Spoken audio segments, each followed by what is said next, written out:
모든 사람들의 꿈, 무명장수죠. 그리고 건강하게 오래 사는 꿈, 그 꿈을 실천하기 위해서 실제로는 약국을 경영하시면서 협성약을 대체할 수 있는 뭔가 없을까, 그 꿈을 하시다가 결국 찾아낸 약이 천연약으로 모든 치유할 수 있는 자연 치유를 만들어내신 분이기도 합니다. 그리고 여러분들께서 오늘 이 시간을 통해서 여러분들이 듣고자 하는 모든 것들은 앞으로 살아감에 있어서 굉장히 큰 행운으로 다가오지 않을까 생각합니다. 오늘 모실 이분은 여러분들도 앞으로 깜짝 놀라실 분이 되실 건데요. 노벨 화학상에 도전하는 그런 분이기도 하고, 또 세계 신약 개발에서도 굉장히 주목할 만한 그런 회사를 운영하고 계십니다. 우리 장봉근 대표님 모실 때 큰 박수로 환영해 주시기 바랍니다. 장봉근 박사님 모시겠습니다.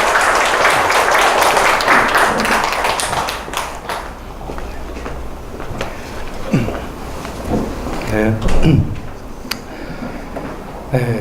JBK랩의 그 대표이사를 맡고 있는 장봉근입니다.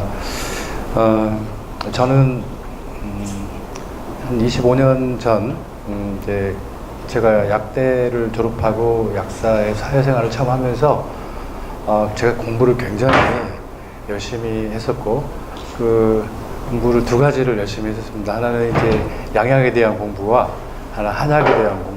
그때는 건강기능식품이라는 게 거의 없었습니다. 그래서 이제 한약과 양약을 학교 다닐 때보다 더 많이 공부를 해서 약국에 손님들이 정말 넘쳐났습니다. 그래서 그 젊은 나이에 제가 인천에서 약국을 했는데, 젊은 나이에 인천에서 가장 좋은 차를 타고 다니고 20대 때, 그리고 사실 돈을 너무나 많이 버니까 쓸 데도 없습니다. 약사들은 10시까지, 그 당시에는 10시까지 토요일 일요일도 없이 근무를 하기 때문에, 그러니까 이제, 그리고 또 관리약사들한테 맡겨놓을 수가 없는 게 다 저를 보고 상담을 하기 때문에 맡겨놓을 수가 없는 아주 정말 피곤한 직업입니다. 그런데 제가 이제 제 환자가 한 4만 명 정도 됐는데, 굉장히 많잖아요. 약국 하나에 4만 명 정도 됐는데, 그 4만 명의 환자들이 제가 그 당시에는 의약분업이 되기 전이기 때문에 가장 많은 환자들이 관절염, 그 다음에 위염, 그 다음에 알러지, 당뇨, 고혈압, 뭐 이런 거예요. 뭐 암이라든지 뭐 이런 좀 심각한 병들은 사실 그 당시에도 약국에 먼저 오지 않고 이렇게 병원으로 먼저 갔었습니다. 하지만 질병의 가장 많은 부분들을 차지하고 있는 부분들이 다 소화기, 관절기, 이런 질환들이 굉장히 많고, 또 순환기 쪽의 질환들이 많기 때문에 그때 이제 약을 쓰면서 제가 느낀 게 있어요. 이 약을 쓰면 처음에는 잘 듣는데 나중에 가면 다 문제가 생겨요. 그 나중에 언제냐? 한 3개월 후부터 문제가 생겨요. 3개월 후에 어떤 문제가 생기느냐?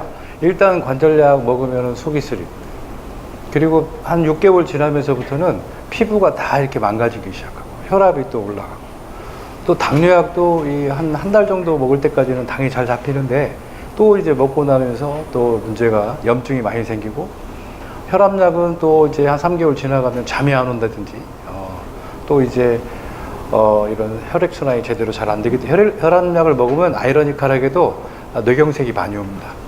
이게 왜 그러냐면 혈압을 인위적으로 떨어뜨리기 때문에 피가 제대로 안 돌다 보니까 산소 공급이 안 돼서 이런 간이라든지 콩팥 이런 데가 다 망가지기 시작하는데, 그래서 이 당뇨약 같은 경우도 실제 합병증을 유발하는 확률이 약을 안 먹었을 때보다 먹었을 때가 더 심각하게 나온다는 그런 것도 알게 되고, 아스피린을 그때 가장 많이 썼는데, 이 아스피린도 지금 굉장히 유명한 약이지만 그 당시에 아스피린 쓰면서 이게 아스피린을 먹으면 뇌출혈이 많이 일어나요.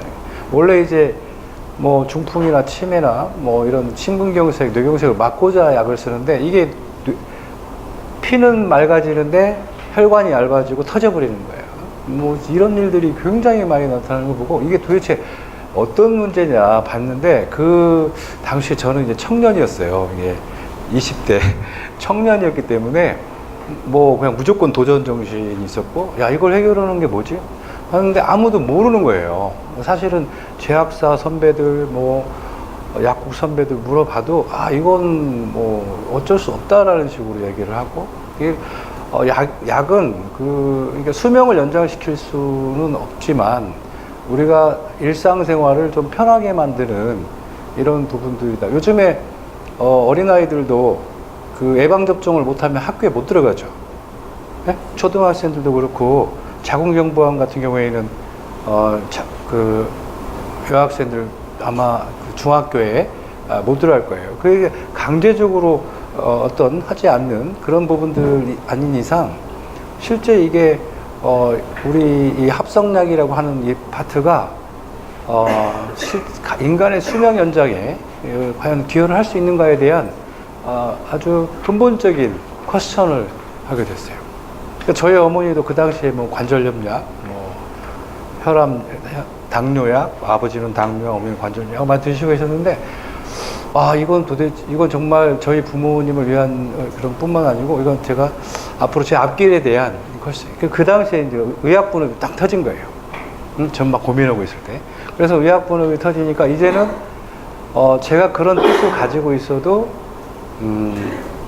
한마디로 이제 합성약을 쓰지 않고 천연약을 쓰겠다, 한약이나 천연약이나 식품을 쓰겠다 이런 생각이 있었어도 위에서 병원에서 처방을 해주면 제 의지하고 관계없이 약을 조제를 해야 되는 아주 안타까운 상황이 발생을 하게 된 거고, 그래서 저는 이제 약국을 그만두고 지금 저희 JBKLab의 전신인 이제 벤처 기업을, 연구소 기업을 창업을 하게 됩니다.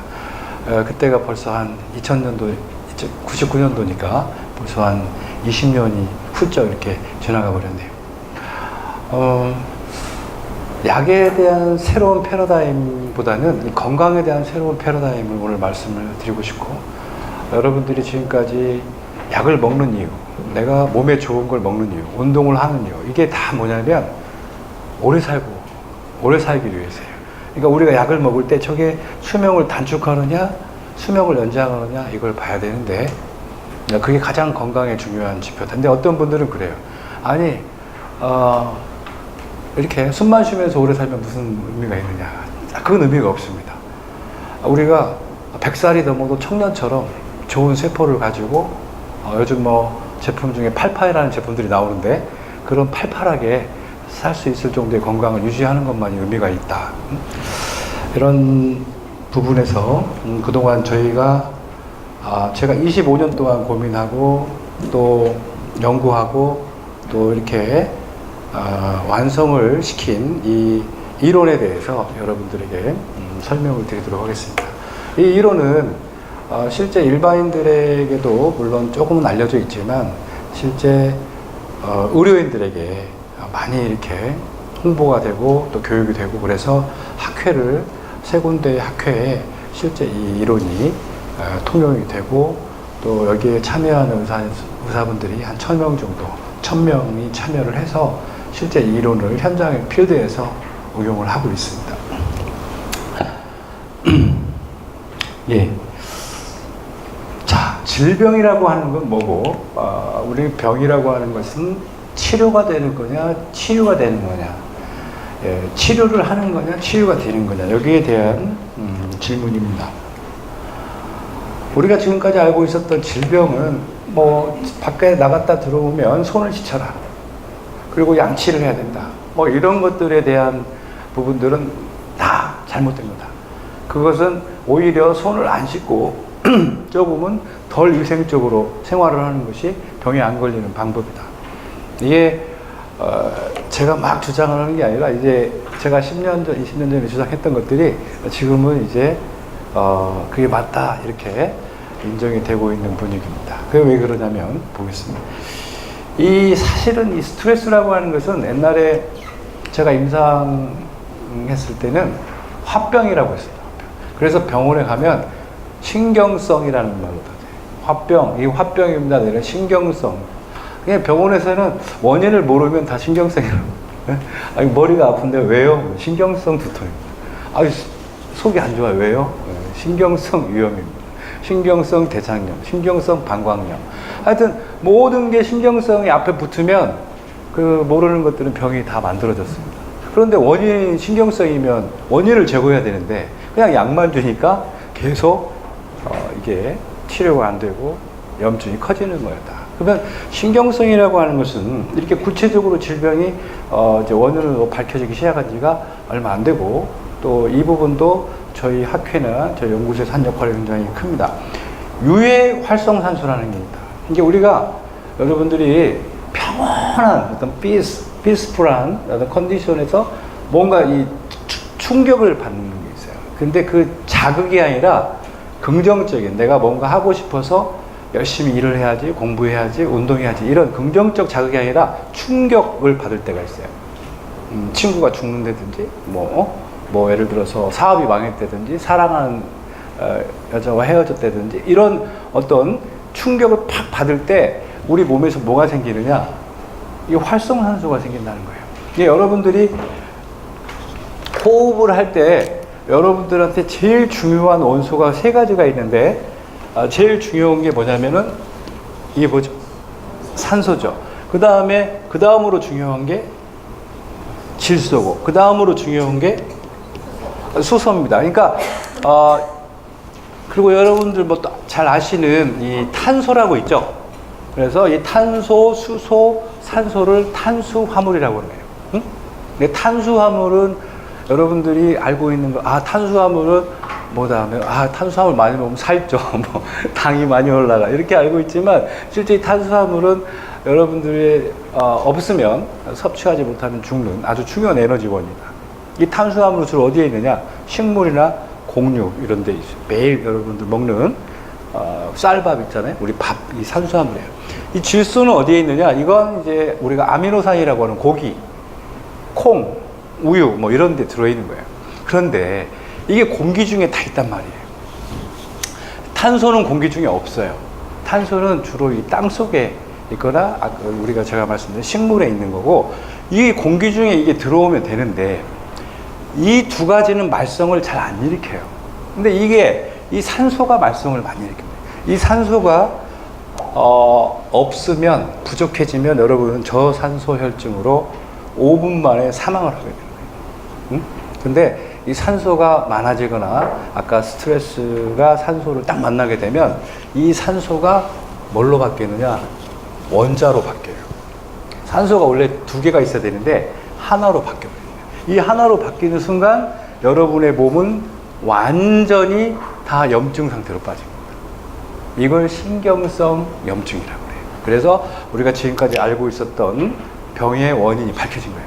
여러분들이 정상적일 때는 산소가 두 개지만 스트레스를 많이 받게 되면 산소가 하나로 딱 바뀐다. 이게 하나로 바뀌는 게 1% 바뀐다.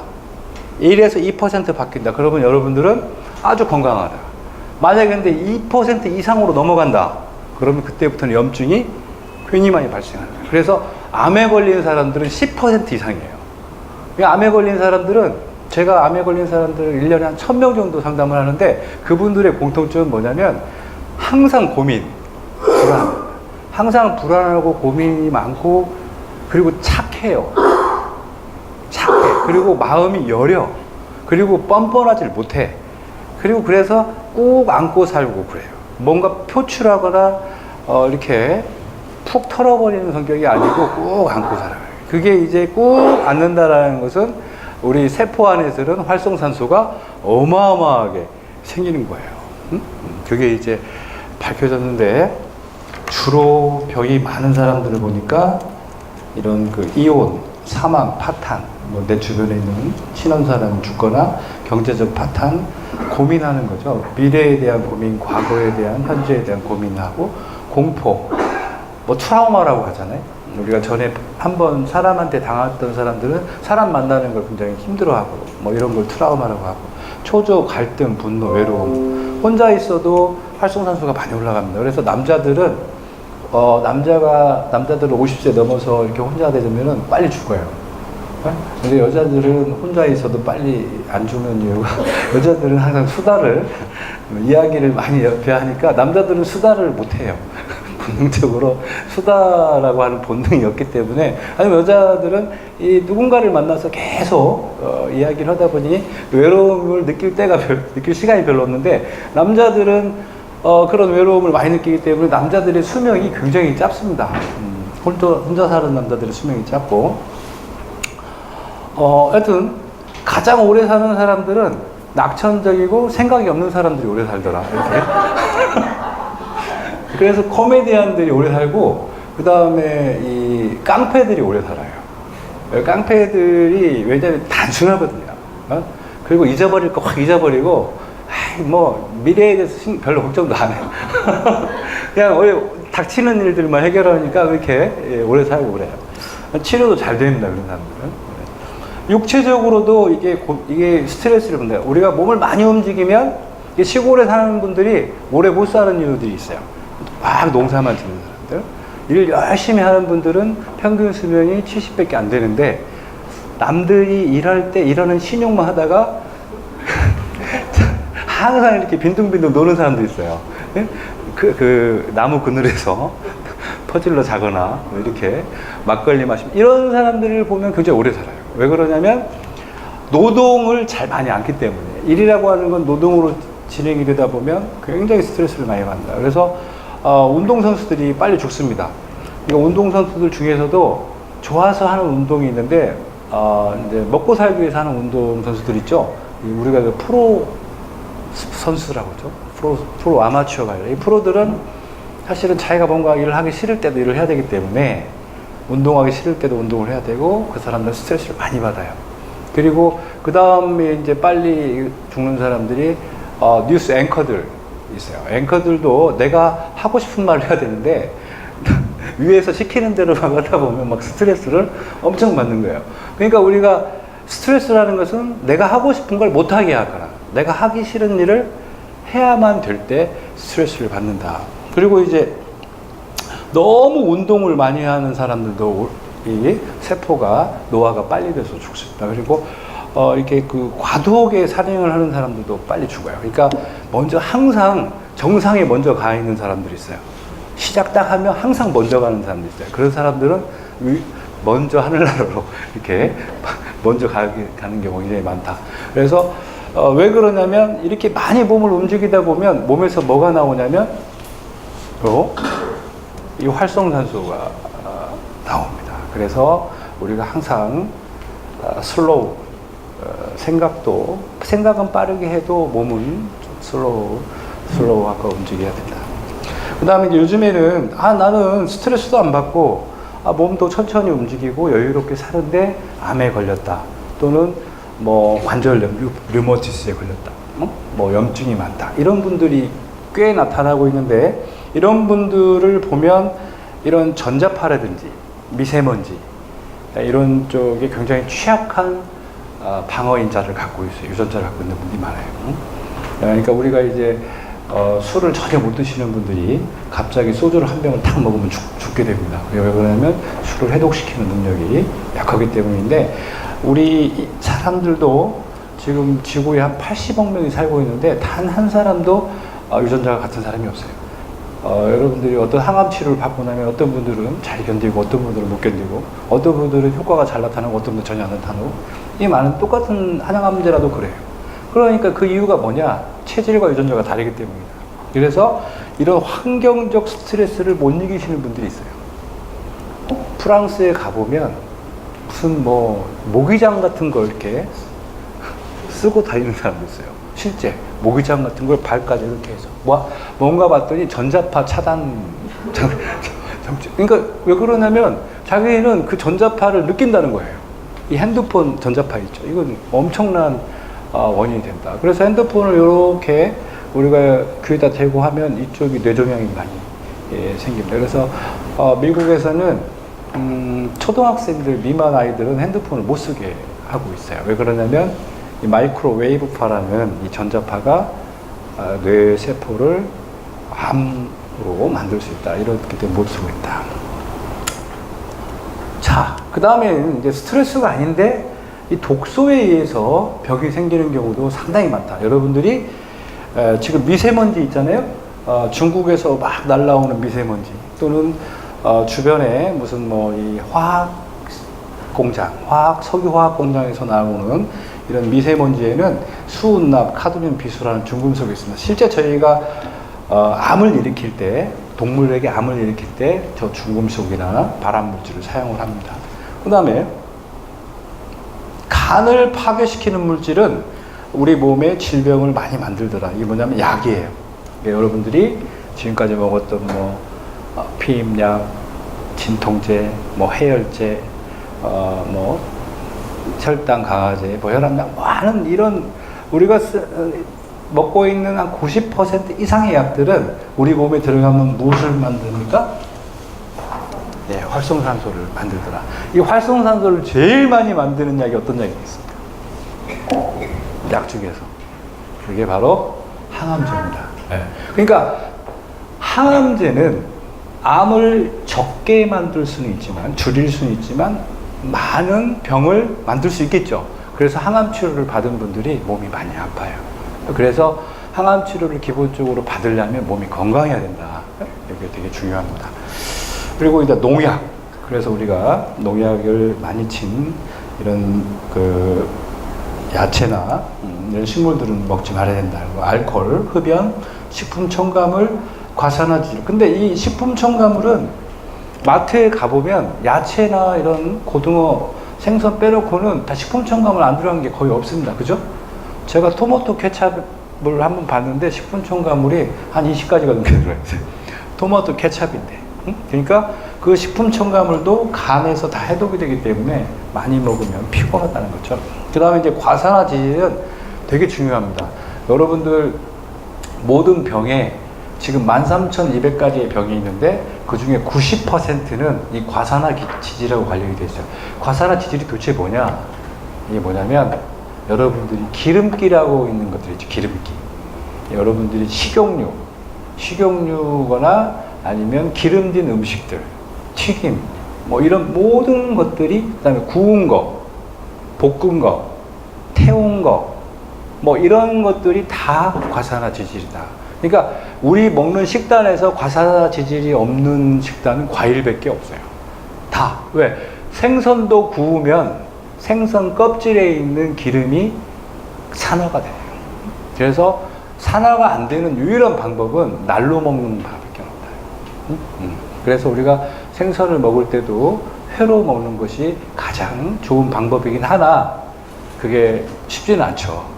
쉽지 않습니다. 그래서 이 과산화지질에 대한 문제가 좀 새롭게 부어요. 여러분들이 먹는 들기름, 참기름, 콩기름, 카놀라유, 라면, 모든 치킨 이런 것들은 다 과산화지질이고 실제 우리 몸에 들어가면 많은 활성산소들을 만들어서 병을 일으킨다. 그 다음에 이제 미생물 독소가 있어요.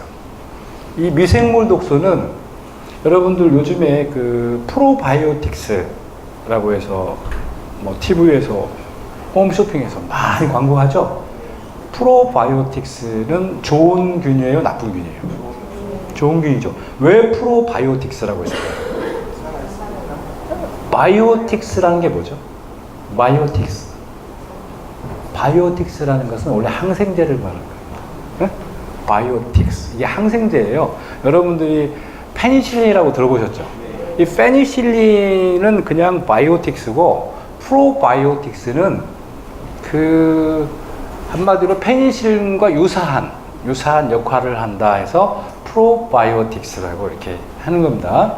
그러니까 페니실린은 실질적으로는 어떤 거냐면 곰팡이에서 이렇게 곰팡이가 내뿜는 일종의 곰팡이가 자기가 살기 위해서 내뿜는 일종의 살균 물질이에요. 자기가 살기 위해서 마찬가지로 우리 몸에는 나쁜 균이 있다는 거죠. 나쁜 균이 우리가 대장균이라든지 이런 나쁜 균들을 원래는 항생제를 먹어서 잡아야 되는데 항생제를 먹으면 대장균뿐만 아니라 유산균도 죽죠.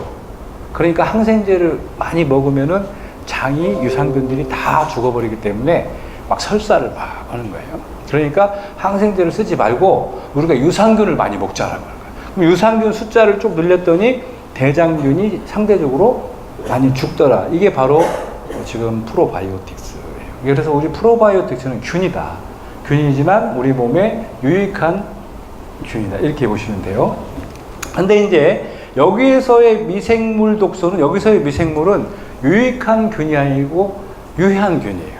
이게 유산균에서 나오는 것은 우리가 독소라고 하지 않고 효소라고 하고, 여기는 이제 유산균이 아니라 대장균, 뭐 식중독균이라든지 이런 대장균을 말한다. 그래서 이런 대장균들이 내뿜는 분비물은 다 독소들이에요.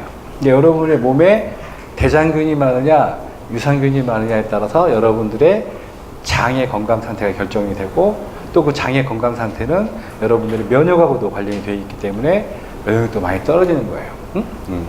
그래서 이런 것들도 우리 몸이 우리 독소가 많아지면 질병과 노화가 빨리 촉진된다. 그 다음에 이제 흥미로운 것은 단백질이에요. 여러분들은 단백질이 좋으냐 나쁘냐 물어보면 다 단백질은 꼭 먹어야 됩니다. 그래서 우유, 달걀이 전 세계인들의 식단에 올라가게 된 가장 기본적인 이유가, 근본적인 이유가 단백질이죠. 완전 식품이라고 단백질이에요. 그 다음에 콩도 제일 중요한 이유가 단백질이죠. 그런데 콩을 많이 먹은 사람, 우유를 많이 먹은 사람, 그 다음에 달걀을 많이 먹은 사람들이 대장암에 걸린다는 거예요. 하지만 콩을 많이 먹을 수가 없어요. 왜 그러냐면 콩을 많이 먹으면 막 배가 너무 부풀어 올라가지고, 콩이 부풀어 오르듯이 많이 먹을 수가 없고, 실제 우유와 그다음에 달걀을 많이 먹으면은 대장암에 걸릴 확률이 매우 높아진다. 왜? 우유에 들어있는 뭐 때문에? 단백질 때문에. 우유에 들어있는 단백질과 그 달걀에 있는 단백질이 소화가 안 되는 거예요. 여러분들이 소화하고 그 다음에 부패하고 다릅니다. 그러니까 우리가 단백질을 우리가 소화시킬 수 있는 양은 하루에 50에서 60g밖에 안 되는데, 여러분들이 100g을 먹잖아요. 그러면 여러분 몸에서 50g이 썩어요. 이제 우리 몸에 흡수가 안 되고, 어디서 썩습니까? 대장에서 썩어요. 썩으면은 막 암모니아 냄새 있죠. 우리가 이제 방구 냄새, 막 음식 썩는, 홍어 썩는 냄새 같은 게 되죠. 그 썩는 냄새를 인돌 스카톨이라고 하는데, 그 인돌 스카톨, 황화수소 이런 것들은 대장암에 아주 중요한 원인이 됩니다. 그래서 우리가 고기를 많이 먹는 사람, 고기에 단백질이 많이 있죠. 고기를 많이 먹는 사람들한테 대장암이 많이 발생하는 이유가 우리가 뜻밖에도 단백질이었다는 거죠. 뜻밖에도. 그래서 단백질 섭취는 전혀 안 하면 안 되겠지만 하루에 50g을 넘겨서는 안 된다. 제가 아는 분은 하루에 매일 우유를 1리터씩 우유 배달을 하시는 분이었는데, 우유 배달을 하다가 남는 우유 이제 반품을 해야 되니까 유통기한이 짧으니까 그걸 매일 6개월을 먹어서 대장암에 걸리셨어요. 그래가지고 저한테 왜 대장암에 걸렸냐고 물어서 제가 이렇게 얘기를 들어보니까, 물론 우유 회사들은 그렇게 주장을 안 할 수도 있지만 우유는 적당히 먹어야 되는 거지, 그렇게 하루에 매일 1리터씩 먹었을 때 그 우유가 다 소화가 되지는 않는다는 거예요. 뭐 우리 몸은 소화가 안 되면 썩어요. 근데 썩는 장기가 대장이라는 거죠. 그러니까 조심해서 조금씩 우리가 섭취를 해야 된다. 그리고 원래 이 우유는 원래 소에서 나오기 때문에 우유라고 하잖아요. 송아지가 어느 정도 일정 기간 클 때까지는 우유를 먹지만 크고 나면 우유를 안 먹습니다. 1년 넘으면 우유를 안 먹는데, 사람은 다 커서도 우유를 먹어요. 그러니까 우유 성분에 뭔가 이렇게 세포를 막 분열시키는 성분이 있어요. 여러분들이 나이가 50, 60 이렇게 되셨는데 세포를 분열시킬 이유가 있나요? 없죠. 여러분들 세포 분열시키면은 좋은 건 하나도 없어요. 뭐 안 좋은 것들이 암에 잘 걸리죠. 암에 세포 막 분열되면 염증과 암이 막 생기기 시작해요. 그래서 원래 이 세포를 분열시키는 IGF-1이라는 게 있는데, 그게 이제 세포 성장 인자예요. 물론 어렸을 때는 필요한 중요한 펩타이드이긴 하지만 이런 상태에서 우리가 어느 정도 성장이 멈춘 이제 앞으로 우리가 노화가 시작되는 시점에서는 먹으면 안 돼요. 그럼 언제부터 안 먹어야 되느냐? 원래는 이 우유는 젖을 떼고 나면 안 먹어야 되는데 사람이, 우리는 젖을 떼고 나서도 계속 이렇게 먹고 있다. 이렇게 되는 거죠. 자, 이제 병이라고 하는 것은 스트레스와 독소에 노출이 되게 되면 이제 이렇게 되는 겁니다. 왜 그런 증상이 혈압이 올라가고 혈당이 왜 올라가고 이렇게 몸이 아프고 막 이러냐, 통증이 있고, 이게 밝혀진 거죠. 일단 스트레스하고 독소에 노출이 되면 여러분들의 신경계는 다 아드레날린이 모습입니다. 딱, 나 싸워야겠다, 도망가야겠다, 둘 중에 하나입니다. 스트레스하고 독소가. 그래, 이런 거죠. 빚쟁이가 이제 돈을 갚으라고 왔는데 그 사람하고 대화할 수 있는 방법은 뭐가 있을까요? 뭐가 있어요? 해결할 수 있는 방법은 맞서서 해결하거나 아니면 피하거나 둘 중에 하나죠. 그러니까 그럴 방법하고 비슷합니다. 호랑이를 만났을 때도 우리가 싸우거나 도망가거나 둘 중에 하나예요. 그렇게 우리가 스트레스나 어떤 이 독소에 노출이 됐을 때, 그러니까 우리 몸에 미세먼지가 들어간다고 보시죠. 미세먼지가 들어오거나 어떤 악조건에 노출이 됐을 때 우리 몸은 아드레날린하고 스테로이드가 확 올라가요. 싸워야 되니까, 격투기 해야 되니까. 그러니까 싸우는 사람들은 혈압이 막 올라가게 돼 있어요. 그리고 스테로이드 호르몬이 쫙 올라가. 그 스테로이드가 나오면 통증이 없어요. 여러분들 스테로이드 주사라든지 약 먹잖아요. 그러면 몸이 아주 힘이 많이 생깁니다. 통증도 없어요. 그리고 생각도 안 나요. 아무 생각도 안 나요. 오로지 앞에 싸울 대상만 보여요. 그러니까 아무 생각도 안 나는 거예요. 실제 교감신경이 막 이렇게. 그러니까 우리가 이 시를 쓰거나 이런 그림을 그리거나 특히 글을 쓰는 사람들은 저 교감신경이 흥분되어 있는 상태에서는 못 쓰기 때문에 그 사람들의 체질은 저 반대 체질들이 굉장히 많아요. 하지만 무사들 있잖아요.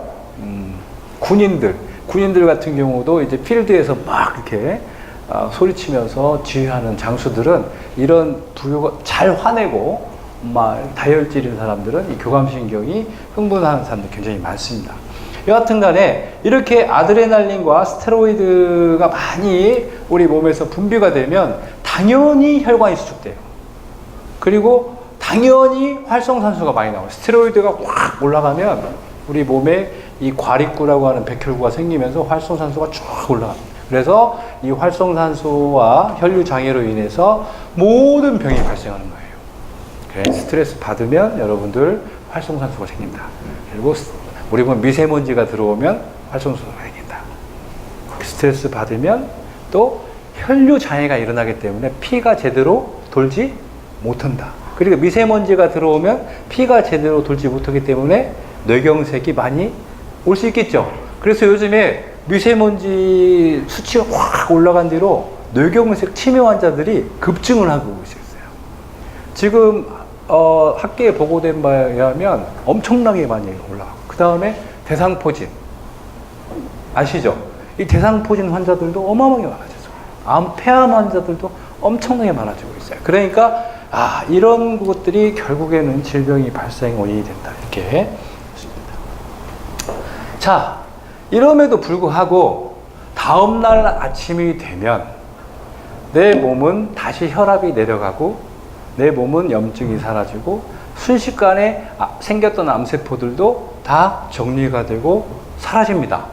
그 이유가 뭐냐 봤더니 이렇게 염증화된 또 암화된 세포들을 잡아먹는 세포가 우리 몸 안에 있더라. 우리 몸 안에는 막 우리가 생각지도 못하는 세포들이 있어요. 우리는 세포들이 다 이렇게 고정된 세포들이라고 보지만 고정되지 않았어요.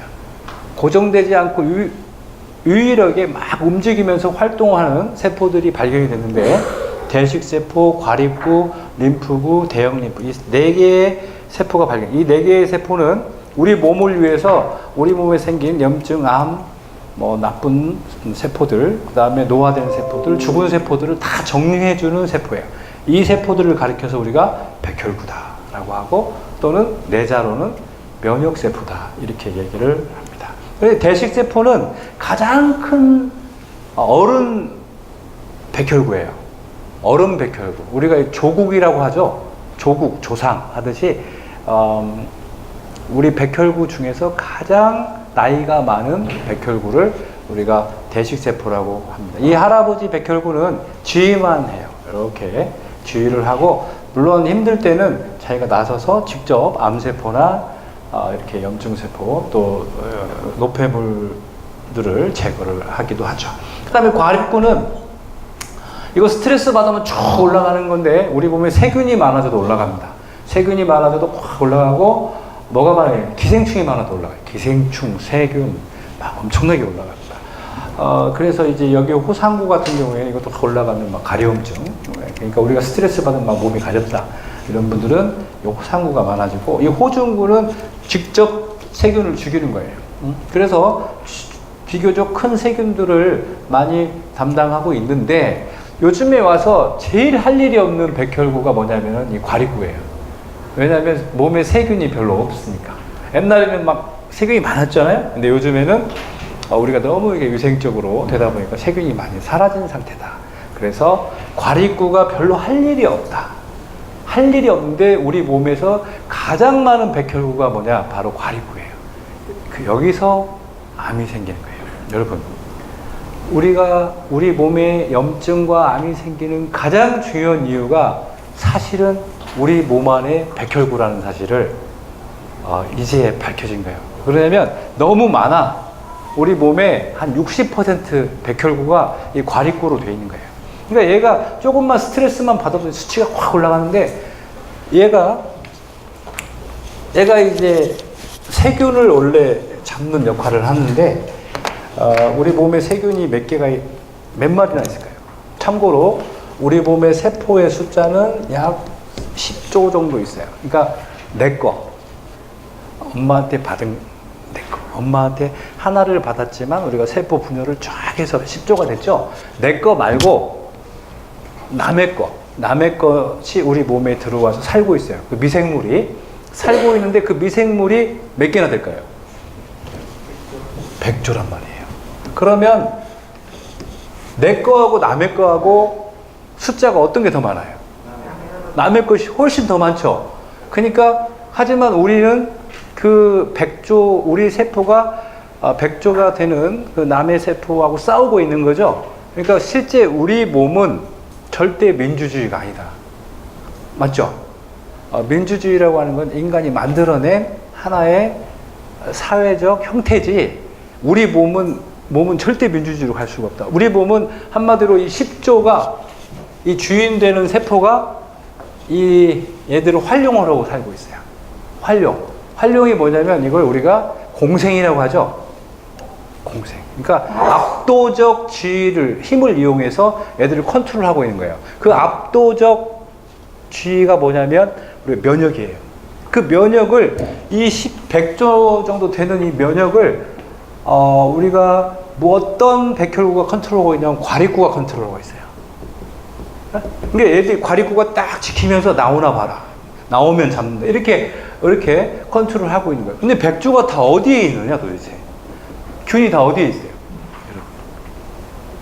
어디에 있을까요? 내 몸에 100조나 되는 남의 균이 있단 말이에요. 어디에 있냐면 다 여러분들 점막에 있습니다. 점막. 이 점막을 다른 말로 상피라고도 합니다.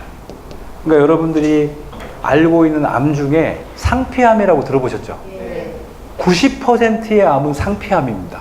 그죠? 모든 암은 다 상피에서 생겨요.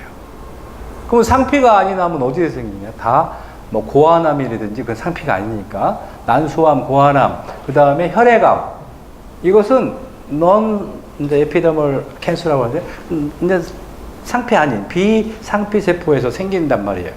근데 그것은 어쨌든 다른 부분들이고, 이 상피에서 생기는 많은 암의 원인이 바로 뭐다? 이 100조가 되는 세균 때문이라는 거예요. 그러니까 즉 뭐가 있냐면, 보세요. 우리가 이렇게, 이게 근육이에요. 상피란 말이에요. 응?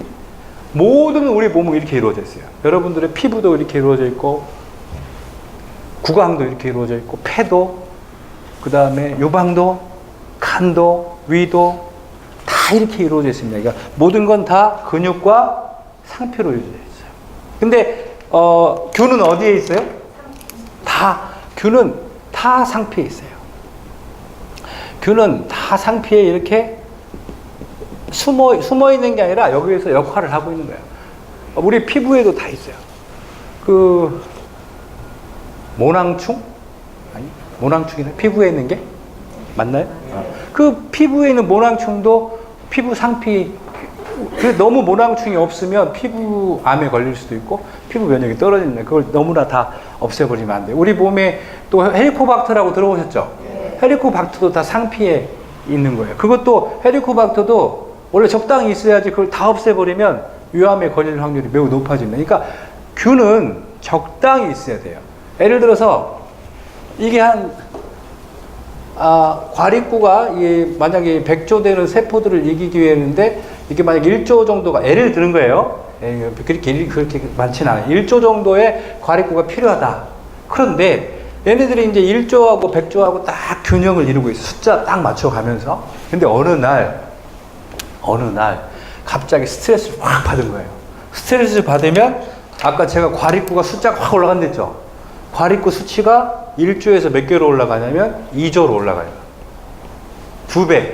2배로 올라가면 얘네들이 1조에 원래 평상시에 있던 과립구들은 가만히 있지만 나머지 과립구들은 나쁜 짓을 하고 다녀요. 엉뚱한 짓을 하고 다닌단 말이에요. 그 엉뚱한 짓이 뭐냐면 공격을 해요. 응? 원래는 공격을 하면 돼요, 안 돼요? 안 되죠? 얘들은 100조 이상 갔을 때만 공격을 해야 되는데 얘들을 공격하면 안 돼요. 공격하면 안 되는데 얘들이 숫자가 늘어나는 바람에 과잉 진압을 하는 거예요. 과잉 진압. 과잉 진압을 막 하다 보니까 얘들을 다 때려잡는 거예요. 얘들을 뭘로 때려잡느냐? 활성산소로 때려잡아요. 활성산소를 막 화염방사기로 확 품어가지고 애들을 죽이는 과정에서 이 세포 옆에, 그러니까 세균 옆에 세포가 있겠죠. 이 상피세포가 다치는 거예요. 화염방사기를 쫙 뿌려대니까 이 과립구가 다칠 때 애들이 살짝 화상을 입으면 이걸 염증, 세게 화상을 입으면 궤양, 아주 세게 화상을 입으면 암이에요. 정말 재수 없으면 그 주변에 줄기세포가 화상을 세게 입으면 단 몇 개월 내에 사망하게 되는 급성 암으로 될 수가 있어요. 그러니까 이게 사실은 암에 걸리는 것도 제가 암 환자들 보면 너무 기가 막힌 게 많아요. 그냥 갑자기 스트레스 한 번에 그냥 가버리는 경우도 있어요. 왜냐하면 여기 요즘에 발견된 게 뭐냐면 이 옆에 줄기세포가 있었단 말이에요. 줄기세포가. 이 줄기세포가 갑자기 이제 과립구가 와가지고 이 줄기세포 주변에 있는 세균들을 잡는다고 확 줄기세포가 다 암으로 바뀌어버리면 이 줄기세포성 암은 이건 엄마의 뱃속에서 아이가 커지듯이 그렇게 그 속도로 암이 커져버려요. 그러니까 원래는 15년에 걸쳐서 한 1cm 정도밖에 안 크는데 막 한 3개월 사이에 5cm, 10cm 이렇게 커져서 사망을 하게 되면 이건 어떤 경우도 막을 수가 없어요. 여러분들 예방이 제일 중요하고, 그래서 우리가 우리 몸으로 세균으로부터 우리 몸을 지켜주는 걸 생각했던 이 과립구가 스트레스를 만나면 오히려 암을 유발할 수도 있더라고 하는 거죠. 네, 이렇게 우리 몸은 실제 우리가 자고 있는 동안 이제 아세틸콜린과 프로스타글란딘이라는 혈관을 확장시키고 질병을 제거시키는, 질병세포를 제거시키는 백혈구가 나타나면서 우리가 이렇게 아침에 일어나면 몸이 말짱해지고 이렇게 회복이 된다. 그런데 이제 이 중간에 호전 반응이 나타나요. 통증, 발열, 부종, 발진, 출혈, 가려움 이게 나타나는데 여러분들은 자고 있는 동안이기 때문에 못 느끼는 거예요. 이게 아주 미세하고 못 느껴요. 여러분 제가 이거 이제 그 강의할 때마다 제가 예를 들어서 드리는 말씀인데 약국에 오십견이라고 왼쪽 어깨가 너무 아프다고 오십니다. 근데 그런 분들을 보면 20, 30대는 없어요. 다 40대, 50대 많아요. 그래서 그걸 오십견이라고 하는 거예요. 근데 이분들이 이렇게 아프다고 와요. 그러면 저 옛날에 상담했을 때는 이거 나이 먹어서 혈액순환이 안 돼서 그러니까 이건 진통제와 혈액순환제 진코맹이라고 있었어요, 옛날에. 기넥신. 이걸 딱 처방을 해주면, 좀 괜찮은데, 계속 그래요. 그러는 거야. 그러니까, 왜 그러지? 지금에 와서 이제 답을 찾은 거예요. 응? 제가 이렇게, 이 자연치유 공부를 하고 하면서 찾은 거예요. 뭐냐? 잠자는 습관이에요. 보세요. 잠을 잘 때 새우잠을 이렇게 자잖아요. 왼쪽을 이렇게 누워 잡니다. 근데 찜질방에서 이렇게 보면 이렇게 주무시는 분들 중에 거의 한 80%는 다 세워서 잡니다. 근데 세워서 자게 되면 혈관이 눌리잖아요. 네? 혈관이 얼마나 많이 눌리겠어요. 눌리는데 그 혈관이 눌리면서 세포들이 다 죽어요. 주변 세포들이. 그래서 혈관이 그 주변 세포들이 죽으면 그 주변 세포들을 청소를 하면서 나타나는 증상이 통증이에요. 네? 그러니까 사실은 어찌 보면 여러분이 느끼는 통증은 일종의 내 몸이 청소되면서 내 몸이 새롭게 회복되면서 나타나는 좋은 반응이다. 그래서 이걸 호전 반응이라고 하는 거예요. 그런데 왜 젊었을 때도 나는 새우잠을 잤는데 그때는 왜 안 나타나냐? 그때는 자면서 회복이 되는 거예요. 혈관이 튼튼하니까, 탄력이 좋으니까 자면서 바로바로 회복이 되다 보니까 통증을 느낄 시간도 없어요. 그러니까 이 호전 반응이 세다는 얘기는 여러분들 이렇게 생각하셔야 돼요. 여러분들이 몸이 탄력이 약화됐다. 탄력, 이 팍 펴지는 힘이 약간 서서히, 그 다음에 탄력과 동원할 수 있는 힘이 약해진다. 그러니까 확 부르면 백혈구들이 확 다 와서 한 번에 확 잡아야 되는데 불러도 잘 안 와요. 불러도 안 와. 불러도 잘 안 오니까 천천히 오니까 굉장히 오래오래 이렇게 가는 거다. 그래서 이 호전 반응이라는 것은 젊고 건강했을 때는 나타나지만 못 느끼는 거고 빠르게 너무 지나가니까 이게 나이 들고 노화되면은 이게 천천히 회복이 되다 보니 느끼는 거다. 어쨌든 호전 반응이 나타났다는 얘기는 내 몸에 염증과 종양 그리고 나쁜 질병 세포들이 있었다는 증거라는 거예요. 내가 그러니까 산에 갔다가 오면 내 몸이 다음날 아프죠. 운동을 심하게 한 다음날 아프죠. 아파요. 근데 젊었을 때는 한창 때는 안 아파요. 그리고 아파도 반나절만 아프고 바로 또 뛸 수 있어요. 하지만 이제 나이를 먹으면 반나절이 아니라 한 보름 가요, 보름. 응? 왜냐면 탄력이 떨어지고 동원력이 떨어지니까 그렇다. 네? 근데 이럴 때 무리해서 하면 안 된다는 거예요. 그래서 이 호전 반응이라는 것은 이게 남아있다는 것은 여러분들한테 기회가 있다는 거예요. 여러분들이 그래서 암 환자들한테 막 통증이 나타나고 열이 나타나고 이럴 때 특히 열이 막 나오는 경우에는 그럴 때는 암이 이제 회복될 수 있다는 희망이 있는 거예요. 왜? 이미 내가 회복이 될 수 있는 힘을 내 몸에서 보여주고 있잖아요. 그러니까 이미 회복이 되고 있다는 것은 호전 반응이 통증, 발열, 부종, 발진이 나타난다는 것은 혈류가 회복되거나 우리 몸의 림프구가 암을 잡는 림프구가 동원되고 있다고 하는 일종의 증거이기 때문에 여러분들이 그런 분들을 주변에서 보시면은 이게 나쁘지 않다. 좋은 반응일 수도 있다. 이렇게 말씀을 해주시면 될 것 같습니다.